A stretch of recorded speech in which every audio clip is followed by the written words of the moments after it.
It's time to get in the game.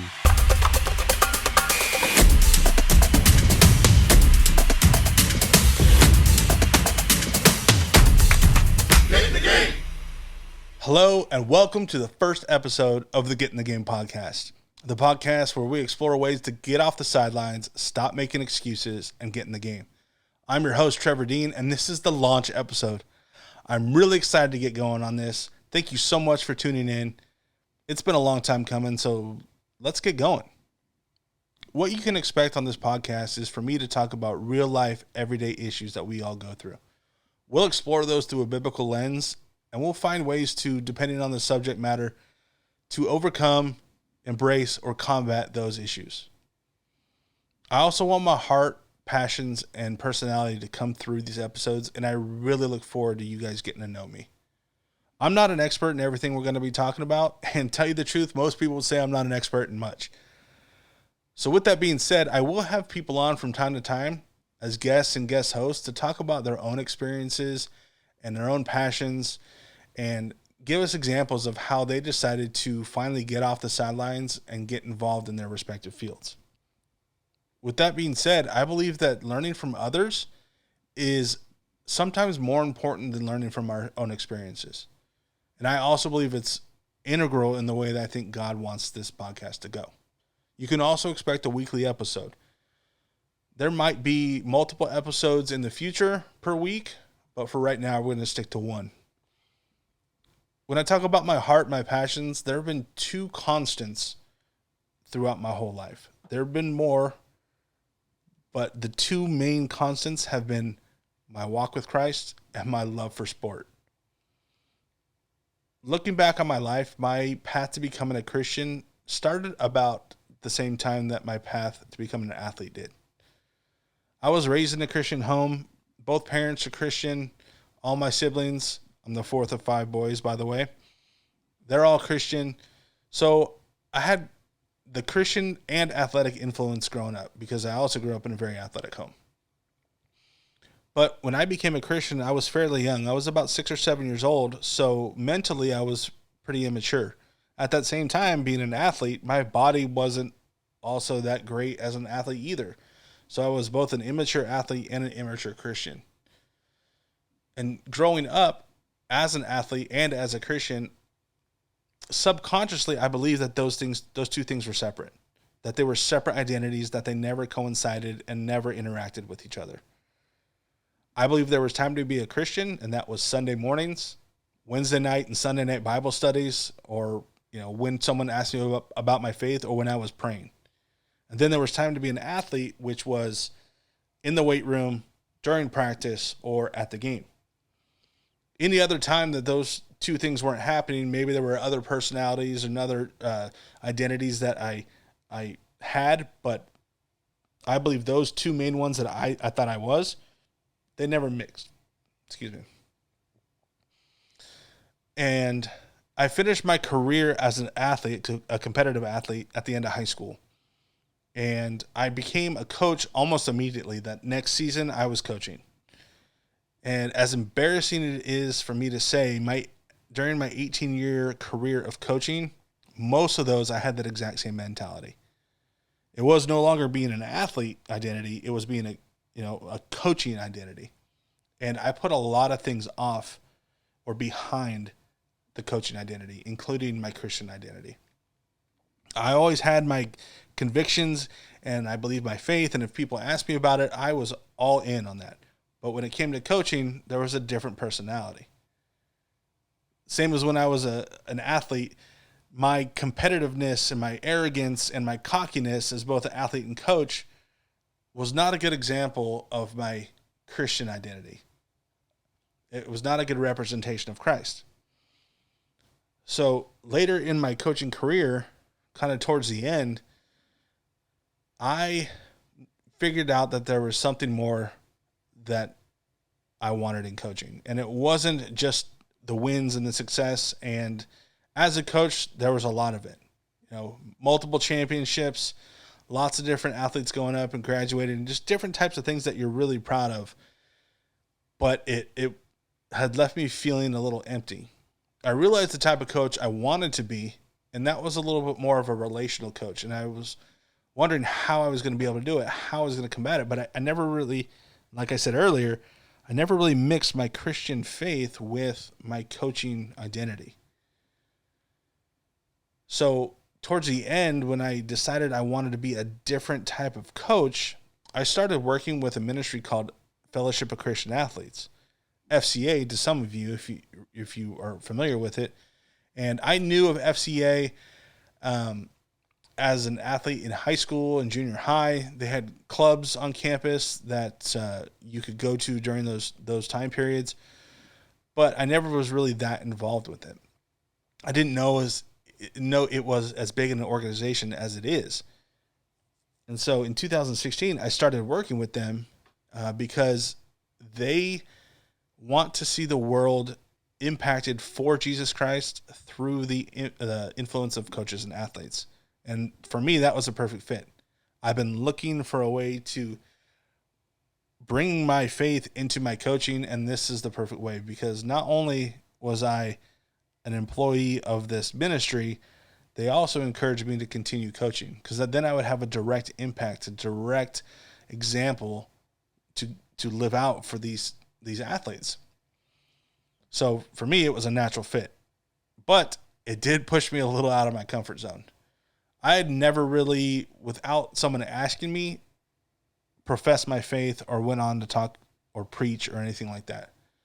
So I learned very quickly how to speak my heart and how to use athletic examples to show my faith. And I would use athletic examples, analogies, and terms to reach people for Christ. In fact, it was actually during this time of working with FCA that I came up with the name for this podcast, even though at the time I didn't know it was for a podcast. See, I did a lot of work with leadership groups in the high schools and junior highs. I oversaw a number of different schools, and in order to be on public campuses and have this ministry working, it has to be done by the students themselves. They can have advisors who are adults or coaches. However, it actually has to be run by students in order for it to be on campus. So I would come on and I would lead them in how to run what we called huddles, which were their group meetings, and how to do that, and how to lead, and how to organize and get people to come and speak and that sort of thing. But during that training process, I would challenge them with this statement. I would tell them that there's nothing that Satan can do, as a Christian, to take away your salvation. Once you have committed your life to Christ, you've repented of your sins, and you are following Jesus, nothing that Satan can do can take away your salvation. However, what he can do is he can lie to you and deceive you and get you thinking that you're not good enough, or that you're not worthy, or there's no way that anyone can be reached through you. And what he does with that is he puts you on the sidelines. He takes you out of the game of ministry and he puts you on the sidelines. So I would tell them at that point, it's time to get off the sidelines and get in the game. So I was challenging them that as the game, quote unquote, of ministry is happening, if you're not in it, if you're not actively trying to make an impact in people's lives, then you have no impact on the kingdom.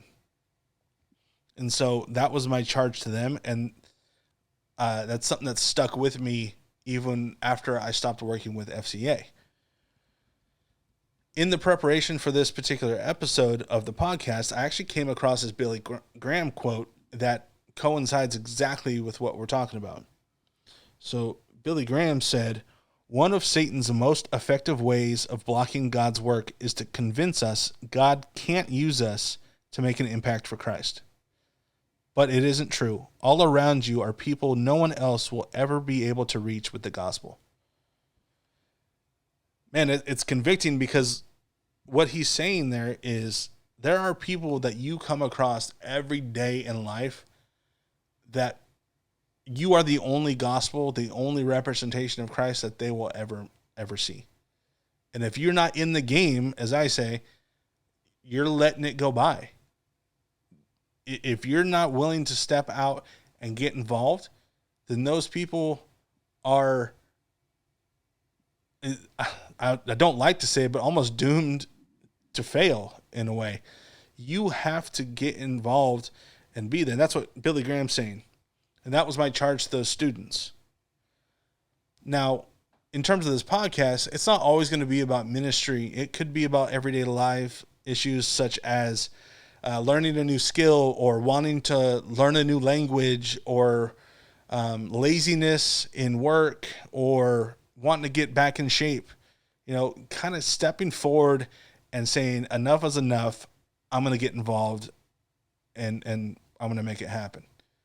So that's what the goal of this podcast is for. And it's funny because the irony of that is this podcast getting off the ground and started is my most relevant and recent example of me taking my own advice and getting in the game. When I stopped working for FCA back in 2018, I quickly had the desire to start a podcast. I've been listening to a lot of them, a lot of different, sermons and ministries on there. And I thought, you know what, this would be a great way for me to kind of get back into sharing my heart for people and reaching more people on a consistent basis than when I was even in, that ministry. And so I went forward and had this idea. I talked to my wife and I talked to my brother, and they thought it was great ideas. And then it's kind of where the idea fell. I had this desire to do it, and I honestly thought about it every single day, but I never did anything for it. I just kept talking about it. Well, we all know talking doesn't get anything done in terms of action. You have to act on it. So then a little while later, I bought a microphone, and then I bought sound equipment, and I just kind of kept stockpiling, equipment over the next year and a half or so, and I still did nothing with it. All I was doing now, as I was preparing for when I decide to do it, I can do it. And then I kept throwing in my own mind the idea of, what do I want to talk about? What kind of podcast do I really want to have? Do I want it to be more entertaining and funny and comical, or do I want it to be talking about entertainment like music and movies? Or do I want it to be about sport because I feel like I'm a little more well-versed in that than I am in other things? Or do I want it to be more biblical and a Bible study type thing? And I just kept throwing different ideas around, and I never came to a consensus of what I wanted to do. I felt like every different subject kind of alienated people I wanted to reach. So I that's why I kept running it through my mind saying, no, I don't want this, I don't want that. And then it was just more frustrating. So it kind of put it off even more.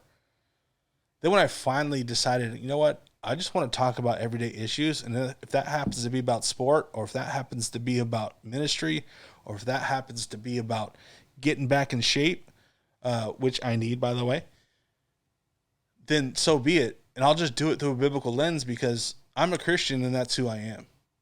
And I realized that the subject matter doesn't matter quite as much as my heart is doing it. If I'm doing it for God, which I believe I should be doing it for, then that's the only way that this podcast is going to work. And so it's no better time than right now to introduce what I'm calling our theme verse for this podcast, not just this episode, but for the podcast. It's Colossians 3:23. Whatever you do, do your work heartily as for the Lord rather than for men. So I had to come to a realization that, who am I doing this for? Why do I want it to sound so perfect or look so perfect or be the right subject matter? Am I doing it for me, or am I doing it for the glory of God? And I finally came to the realization that I have to do it for God, or it's never going to be what I desire it to be. So one day I kind of finally came up with the name of it, and I just remembered that time that I worked back in FCA and how I would give them this charge and this challenge to get off the sidelines and get in the game. And I was like, get in the game. That's got to be it. And so I ran it by my wife and a few other people I trust, and they all reaffirmed that that's a great name for it. They love the direction. So it kind of just solidified that's where I wanted to go with this. But even then, that was about 4 or 5 months ago, and I kept putting it off. Then I was like, okay, now, how do I start all this? I don't know anything about podcasting. And so I kept throwing it around, and eventually I got to a point where it's like, I got to get this started.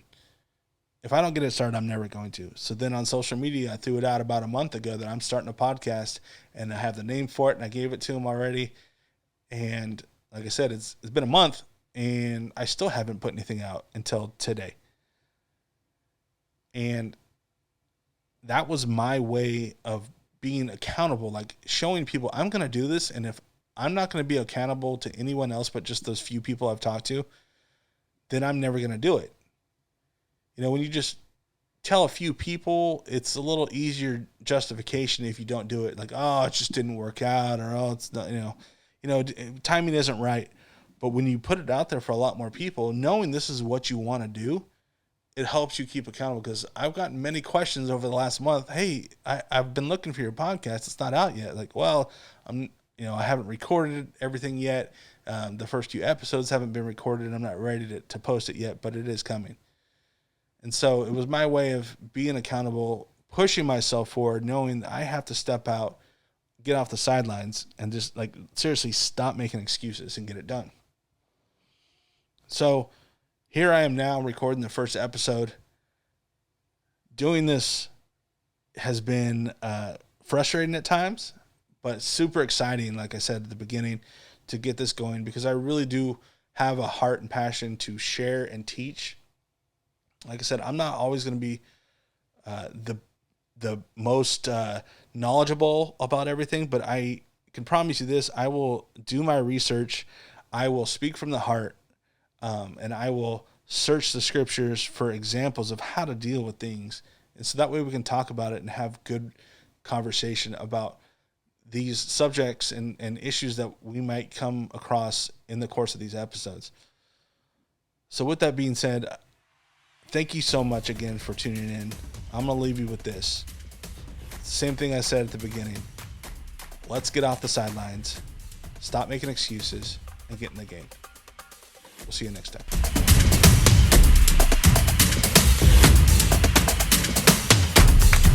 Get in the game!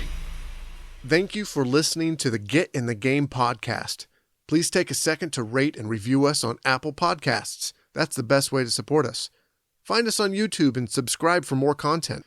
If you would like for us to pray for you, or if you have topics that you would like us to tackle in upcoming episodes, email us at getinthegamepodcast@gmail.com. That's getinthegamepodcast@gmail.com. Or hit us up on Twitter and Instagram at getinthegamepc. If you've experienced getting off the sidelines and getting into the game yourself, please let us know. And remember, it's time to get in the game.